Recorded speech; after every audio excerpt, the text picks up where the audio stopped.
suis contente d'avoir déposé aujourd'hui le projet de loi 65, loi limitant le droit d'éviction des locataires et renforçant la protection des locataires aînés. Avant d'aller plus loin, je tiens à saluer mes collègues de Québec solidaire, plus particulièrement Andrés Fontecilla et Christine Labrie.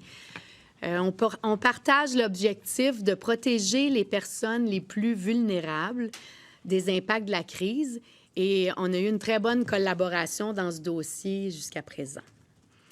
Pour la mise en contexte, je tiens à rappeler que le projet de loi 31, adopté en février dernier, visait une modernisation de certaines dispositions du Code civil quant aux relations locataire-locataire. Et ce, nonobstant qu'il y ait une crise ou pas. Il fallait corriger des éléments qui fonctionnaient moins bien. Je le dis depuis le début, la vraie solution à la crise du logement, c'est d'augmenter l'offre. Et ça, par contre, ça n'arrive pas du jour au lendemain. Alors, en attendant, il faut protéger les plus vulnérables. Dans le contexte actuel, une pause sur les opérations modifiant la disponibilité de logements s'avère nécessaire et des protections additionnelles pour tous les locataires s'imposent. Une éviction ou encore une menace d'éviction, ça cause un stress immense et l'on souhaite éviter à un maximum de Québécois de se retrouver dans une telle situation, considérant le peu d'alternatives à leur disposition présentement. En contexte de crise, le fait de perdre son logement peut avoir des conséquences immenses qui peuvent aller jusqu'à l'itinérance. Alors, il faut éviter ça. Selon les chiffres de la SCHL, pour l'ensemble des villes du Québec, de 10 000 habitants et plus, le taux d'inoccupation est en baisse depuis 2021 et se situe légèrement au-dessus de 1 % en 2023. Dans les régions de Québec, Trois-Rivières et de Gatineau, le taux d'inoccupation se situe à 1 % ou moins, alors que le taux d'inoccupation qui est jugé comme étant équilibré est de 3 %. Alors, je pense qu'on peut s'entendre tous pour dire que c'est une situation qui est exceptionnelle puis que ça mérite des mesures exceptionnelles. Les causes de la crise du logement sur l'ensemble du territoire québécois sont multiples et ne sont pas statiques et trop souvent sont hors de notre contrôle. Alors, combiné aux facteurs économiques que l'on connaît, l'arrivée massive de résidents non permanents exerce une pression additionnelle importante sur le marché de l'immobilier et sur la disponibilité des logements. C'est vraiment important qu'on saisisse l'ampleur du problème. Le Québec a accueilli depuis 2 ans 560 000 immigrants temporaires, incluant les demandeurs d'asile. C'est l'équivalent de recréer la ville de Québec, mais sans logement. Alors, ce qui est frappant, c'est que chaque mois, environ 15 000 nouvelles personnes arrivent au Québec. Mes collègues l'ont dit, c'est insoutenable. Nos demandes sont claires envers le fédéral. Ils doivent agir pour régler le problème qu'ils ont eux-mêmes contribué à créer et qui exerce une pression immense sur le logement et sur nos services publics. Alors, considérant cette toile de fond et la forte demande pour des logements, certains propriétaires peuvent être tentés d'évincer leurs locataires dans le but d'obtenir une meilleure rentabilité financière. Malheureusement, en l'absence d'une offre suffisante de logements, les conséquences d'une éviction sont importantes et peuvent entraîner des situations précaires pour les citoyens visés. Ces situations difficiles auront des effets qui se répercuteront sur plusieurs facettes de notre société, notamment sur la demande des soins de santé, les ressources en matière d'itinérance et aussi les banques alimentaires. Alors, pour éviter que plusieurs situations ne dégénèrent, nous proposons un temps d'arrêt, une pause, pour permettre au marché d'absorber la demande et à nos efforts de construction de porter leurs fruits. Le projet de loi déposé aujourd'hui a principalement pour but de mettre en place un moratoire sur les évictions faites à des fins de changement d'affectation, de subdivision et d'agrandissement de logements. Je vais être claire, on vise vraiment les spéculateurs avec cette mesure. On agit sur les actions qui changent le portrait du marché locatif sans réellement augmenter l'offre de manière constructive. Les changements d'affectation contribuent à retirer des logements du marché. Les subdivisions, elles, contribuent à réduire le nombre de logements permettant de loger des familles. Enfin, les agrandissements participent à la diminution du nombre de logements, tout en exerçant une pression à la hausse sur les loyers. Alors, le moratoire est une mesure qui est forte et qui est justifiée par l'importance de la pénurie de logements actuelle. C'est un pas de plus que nous faisons pour faire face à la crise, pour aider les Québécois à traverser cette crise plus humainement. Comme mentionné, une telle pause est nécessaire le temps que nos efforts pour augmenter l'offre de logements portent leurs fruits. Ce projet de loi aurait un impact réel sur la qualité de vie des gens, sur leur quiétude, sur leur droit à leur maintien dans leur logement. Le moratoire entrera en vigueur à la sanction du projet de loi, mais pour éviter la course aux évictions, il viserait les processus d'éviction qui seraient amorcés dès aujourd'hui, date de la présentation du projet de loi. Le moratoire serait applicable à l'ensemble du Québec pour une durée maximale de 3 ans et le gouvernement pourrait, à tout moment, y soustraire des parties de territoire si la situation le justifie. De plus, durant cette période, si le taux d'inoccupation publié par la SCHL pour l'ensemble du Québec atteignait 3 % le moratoire prendrait fin. Par ailleurs, d'autres mesures visent à élargir les critères prévus au Code civil du Québec pour permettre aux personnes aînées d'être protégées contre les reprises et les évictions.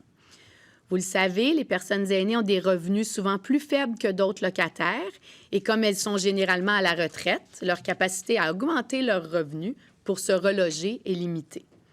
Actuellement, un locataire est protégé contre une reprise ou une éviction s'il a 70 ans ou plus. Il doit aussi occuper son logement depuis au moins 10 ans et il doit avoir un revenu égal ou moindre au revenu maximal pour l'admissibilité à un logement à loyer modique. Aujourd'hui, nous proposons d'abaisser le seuil d'âge de 70 à 65 ans, soit l'âge généralement reconnu pour la retraite, et d'augmenter le revenu maximal de 25 %. Cette bonification protégerait environ 24 000 ménages aînés de plus annuellement contre les évictions ou les reprises, pour un total de 60 000 ménages. C'est aussi important de noter que les ménages protégés sont bien souvent des femmes seules. Contrairement au moratoire qui est d'une durée maximale de 3 ans, l'élargissement des critères pour la protection des aînés est une mesure permanente. L'action de notre gouvernement s'inscrit dans le long terme et envoie un message clair que les aînés en situation de vulnérabilité doivent être protégés. Bien sûr, le projet de loi est complémentaire à d'autres initiatives mises de l'avant par notre gouvernement. Je pense par exemple aux dispositions des projets de loi 39 de la ministre des Affaires municipales ou aussi le projet de loi 31.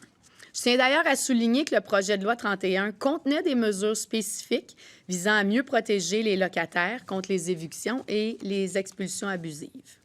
Depuis notre arrivée au gouvernement, c'est 6,3 milliards de dollars qui sont investis en habitation pour la brique et de l'aide à la personne. Résultat, près de 13 300 unités d'habitation ont été livrées ou sont en voie de l'être et près de 17 400 sont en développement ou le seront prochainement.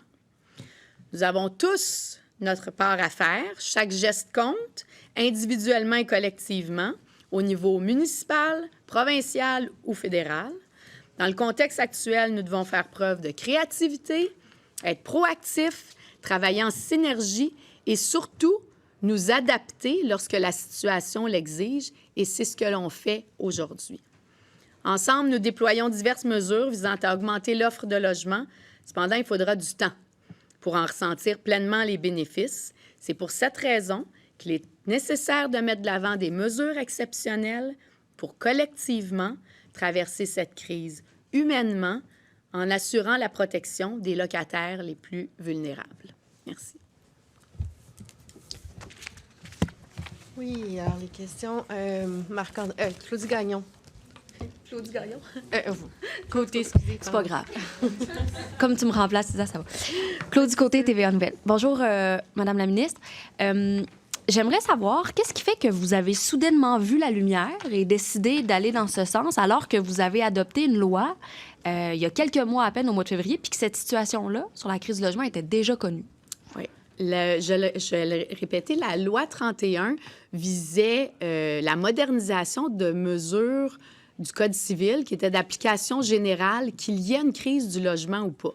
C'était ça mon état d'esprit, c'était ça la loi 31, plus d'autres mesures qu'on a ajoutées à d'autres égards pour encourager la construction de logements.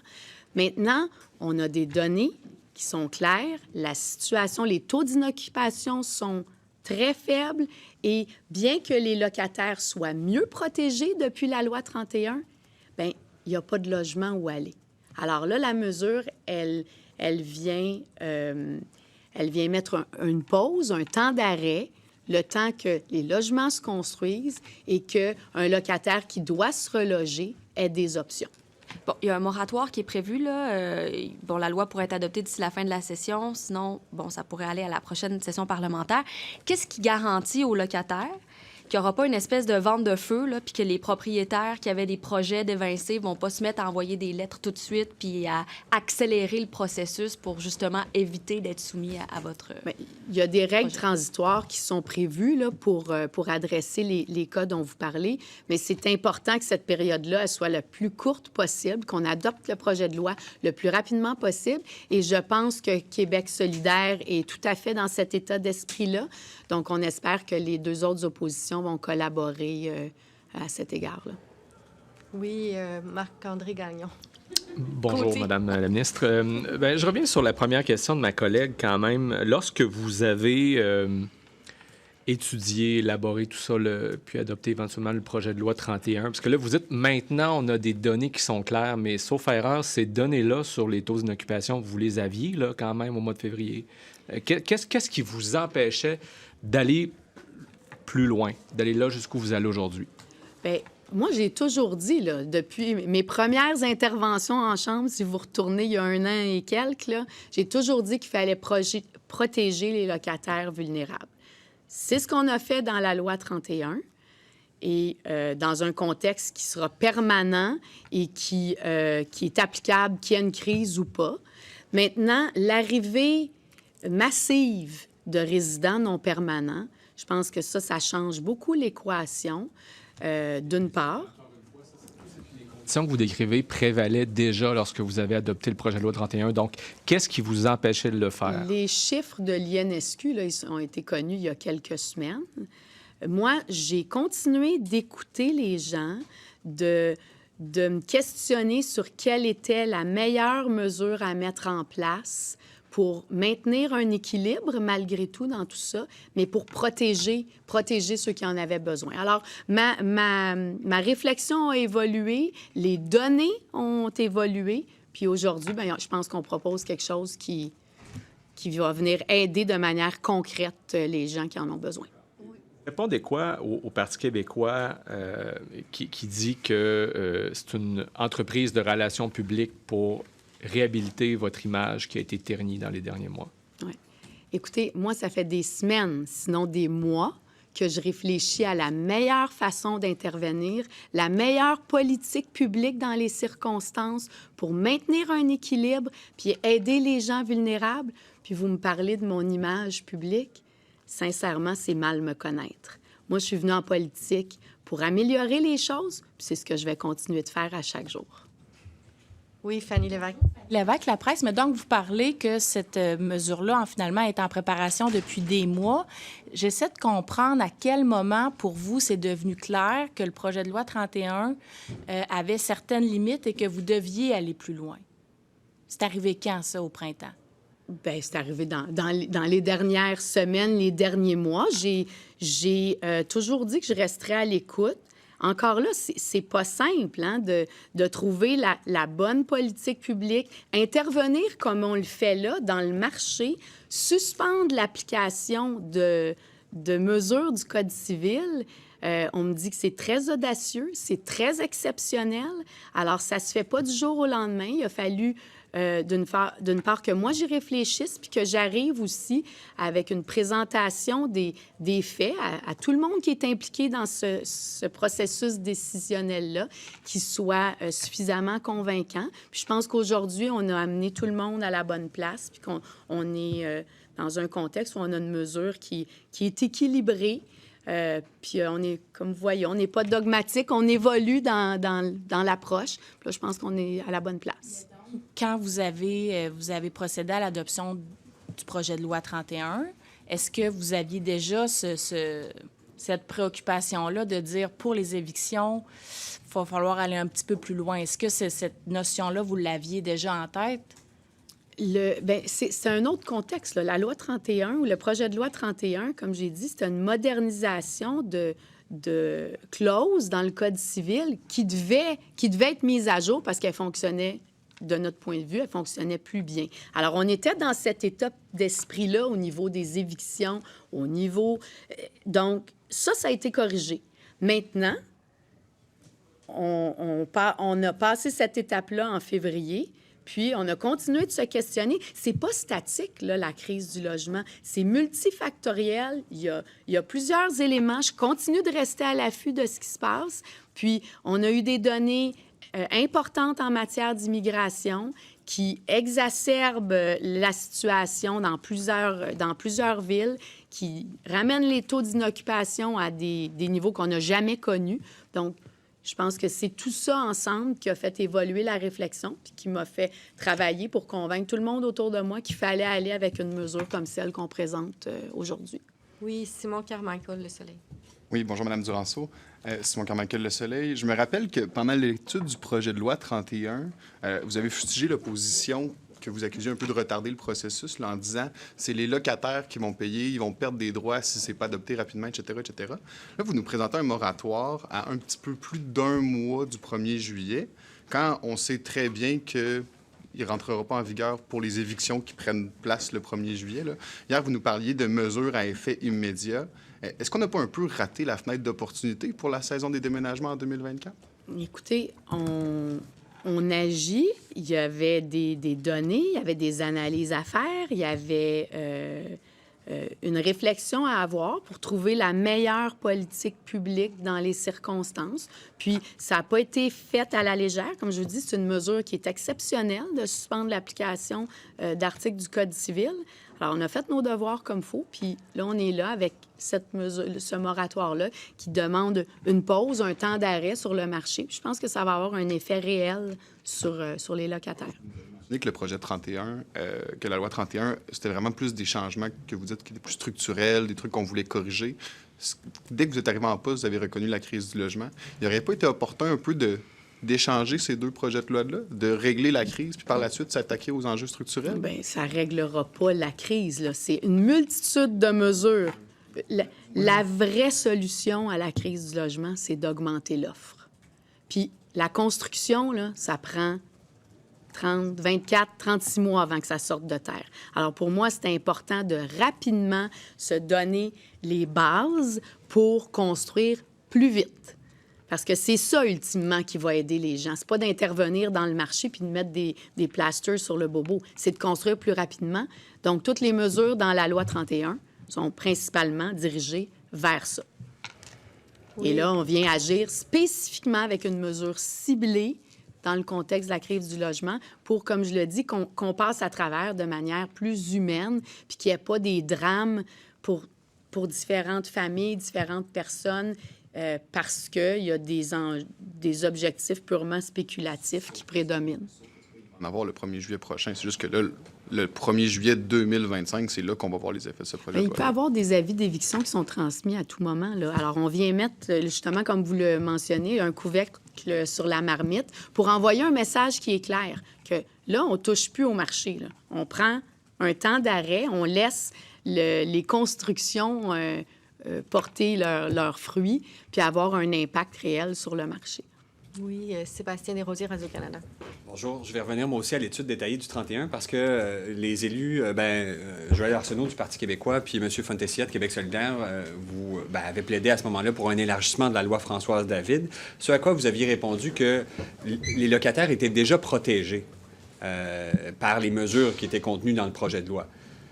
Donc, aujourd'hui, le fait que vous redéposiez un projet de loi, est-ce que c'est pas dire, autrement dit, que le projet de loi 31, c'était pas assez pour les locataires? Moi, je le dis depuis le début. La loi 31 a corrigé des éléments qui fonctionnaient plus bien dans le Code civil, puis ça, c'est des choses qui sont de nature permanente. Ensuite de ça, il y a des données additionnelles qui sont aujourd'hui disponibles, notamment en matière d'immigration temporaire, et ça fait en sorte que, clairement, l'impact ou la possibilité pour quelqu'un qui doit se reloger, bien qu'il est mieux protégé aujourd'hui avec la loi 31 qu'avant, bien, il n'y a pas d'option. Tu es mieux protégé, puis pour toujours, là, jusqu'à... Cette loi-là va mieux protéger les gens victimes d'éviction. Par contre, là, les gens victimes d'éviction n'ont même pas d'endroit où se loger. Alors, c'est ça que je viens adresser aujourd'hui avec le moratoire. Mais vous disiez craindre, il me semble, que les propriétaires ne fassent de la discrimination envers les aînés vulnérables, qui soient moins susceptibles de leur louer des logements compte tenu des protections dont ils ce à quoi vous faites référence, c'est l'élargissement là, de 1959.1 là, au niveau des locataires aînés. Puis effectivement, c'est un des éléments qui est soulevé, que ça pouvait avoir un effet discriminatoire. Mais bien franchement, quand je dis que la réflexion a évolué puis qu'on a analysé ça, en bout de ligne, dans la balance des inconvénients, là où on s'en va, je pense que c'est une décision qui est raisonnable. D'abaisser l'âge de 70 à 65 ans, je pense que ça envoie un message qui est, somme toute, clair, simple à comprendre. Les aînés, on y fait attention. Puis, je suis très à l'aise avec là où on est aujourd'hui. Pourquoi ne pas avoir abaissé aussi la période d'occupation d'un logement de 10 ans à 5 ans? Parce que ça aussi, c'était une demande de l'opposition. Bien, on a abaissé de 70 à 65 ans. Ça a le mérite d'être clair et simple à comprendre pour tout le monde. Puis on a choisi d'augmenter de 25 % le seuil de revenus pour couvrir un plus grand nombre de personnes. Là aussi, en termes de données, c'est de cette façon-là qu'on ratisse le plus large puis qu'on est capable de protéger le plus de gens possible. Tout ça en maintenant un équilibre de part et d'autre entre locataires et locateurs. Je vais me permettre de poser des questions. Isabelle Porteur, Le Devoir. Vous avez dit tantôt que vous aviez des nouveaux chiffres de l'INSQ, puis vous avez parlé des données additionnelles en matière d'immigration temporaire. C'est quoi ces données-là là, qui vous ont fait changer d'avis?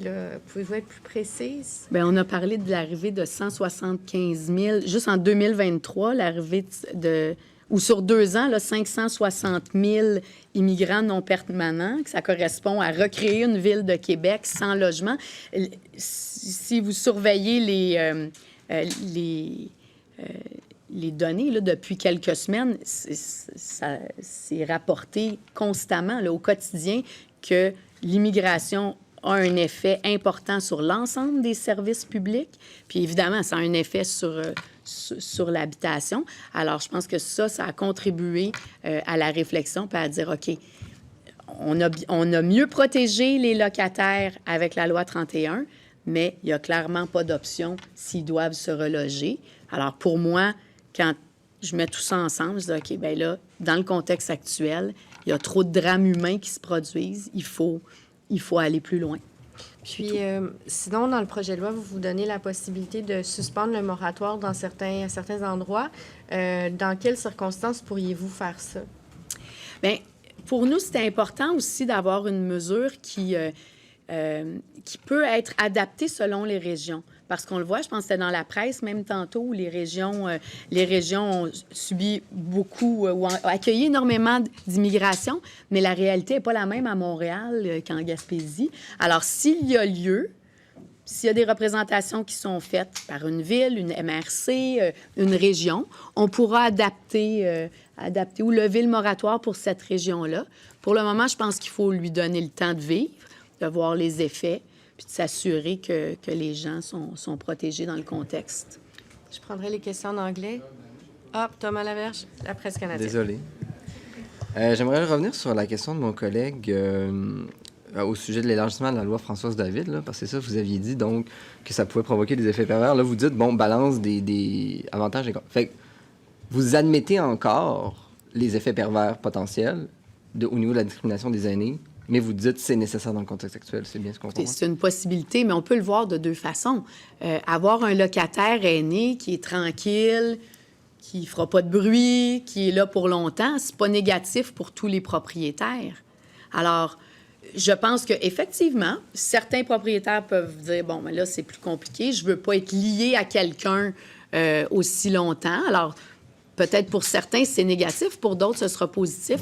Mais je pense que, somme toute, dans le contexte actuel, considérant l'ensemble des critères aussi de protection, c'est-à-dire la notion de revenu, la notion d'être 10 ans en logement, je pense que pris dans son ensemble, l'effet discriminatoire, pour moi, après analyse, je suis capable de me réconforter qu'il n'y aura pas un effet à ce point-là. Vous avez parlé, bon, vous êtes adapté, vous avez vu des nouveaux chiffres, vous avez, projet de loi 31 qui a été déposé, là, on en a un nouveau. On comprend donc qu'il pourrait y en avoir d'autres, des pièces législatives de la sorte, en fonction de l'évolution de la crise du logement. Bien, tout à fait. Là, comme je vous dis, on n'est pas... En tout cas, moi, je ne suis pas dogmatique. Je m'adapte, j'écoute, j'analyse, puis on évolue, puis on avance. Cette situation-là, on ne l'a pas vécue personne. Alors, effectivement, là, il y a des mesures exceptionnelles compte tenu du contexte exceptionnel, puis on va continuer de rester à l'affût, puis à l'écoute, puis de s'adapter collectivement dans le contexte. Mais quand vous aviez déposé le projet de loi 31, vous étiez très ferme, vous disiez « j'ai une vision ». Là, si vous dites, on dépose un projet de loi, on en dépose un autre, peut-être un autre, peut-être un autre, ça donne pas un peu l'impression que vous avancez à tâtons, que vous construisez l'avion en plein vol, pour reprendre une expression populaire? J'ai une vision, je sais où je m'en vais. Je peux vous dire une chose, intervenir comme on le fait là dans le marché, ça mérite d'y avoir réfléchi. Puis, une fois que tu es au gouvernement, là, quand tu prends une décision, elle a des impacts. Alors, il faut s'assurer de voir l'ensemble de l'œuvre avant d'agir. Donc, moi, j'aime mieux quelqu'un qui va méthodiquement, puis par étapes, puis qui s'adapte, qui va chercher toute l'information, que quelqu'un qui arrive puis qui fait n'importe quoi. Cathy Saudet. Minister Duranceau, how do you feel about this new housing bill? How do I feel? I feel that I've listened. I've analyzed the situation. I've adapted to the new situation, to the fact that we have a high number of non-permanent residents that have arrived here in Quebec, and I feel that this moratorium of 3 years on eviction will be better protecting all tenants. And that we needed to take a pause, not to disturb more the ecosystem, and make sure that our construction efforts are gonna kick in, and it's gonna be helpful. Some people at home will try to understand how you had Bill 31 that was just adopted a few months ago, and now you needed to go back and have a new bill again, as you could have covered this in your previous bill. So it's a lot of work for what could have been done in the same bill.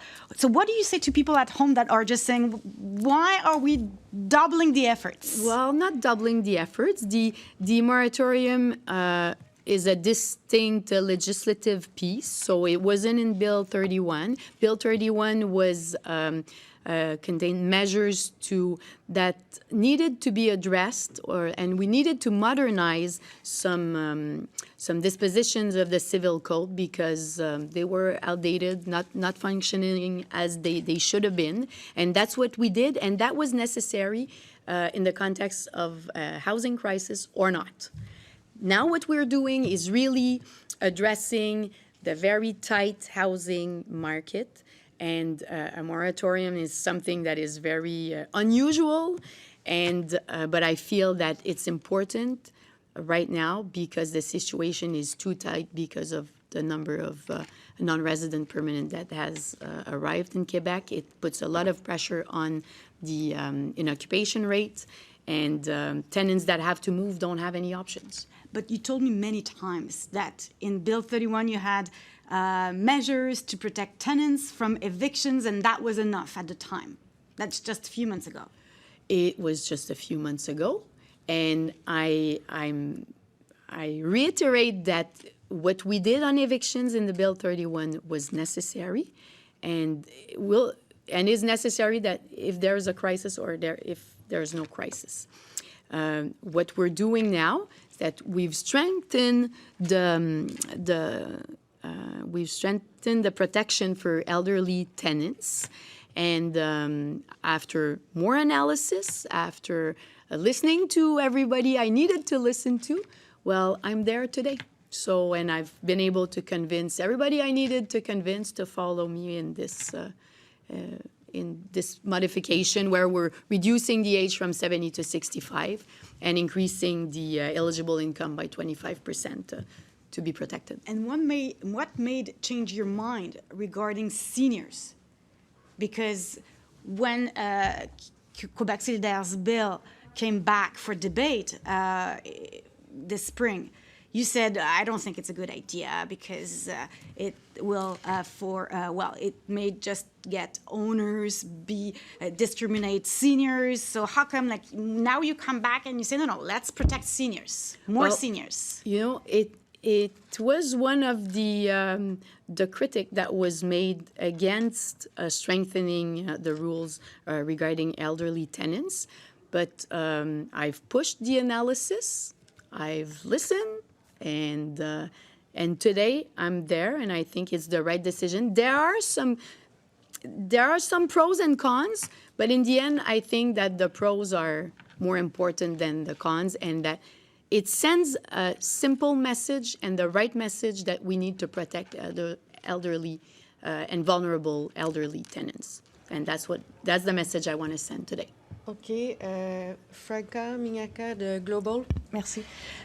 You've also said in the past, Minister Duranceau, when you were studying Bill 31, that you were concerned about overstepping when it came to the rights of homeowners. Why did you feel this bill was necessary, and what do you say to concerns that it might overstep? Well, it's always difficult to keep the balance between the rights of the tenants and rights and obligations between tenants and landlords. That's why I needed to keep thinking about it, and it took some time. And we've listened to a lot of people. We've made other analysis, and I feel that in the current context, with such low inoccupation rates and such an important arrival of non-permanent resident, that today this is the right thing to do. As I said, the housing crisis is evolving. There are multiple things that influence the situation, so we need to be agile, and we need to adapt if the situation needs to evolve. And I'm not afraid to do so, and that's why I'm here today with this new proposition. I also want to come back to something you said in French earlier in terms of not necessarily targeting small landlords with this. Is it fair to say that this bill would especially target what we call renovictions? Well, I want to be cautious with this term because renovictions is not a legal term. Is not a legal term. So this is really for when you subdivide a dwelling, when you increase the size of a dwelling, or if you change its use. So that's what it targets, and what you're referring to, the renovictions, are already covered in the Civil Code under travaux majeurs, and you're not allowed to evict anyone for that.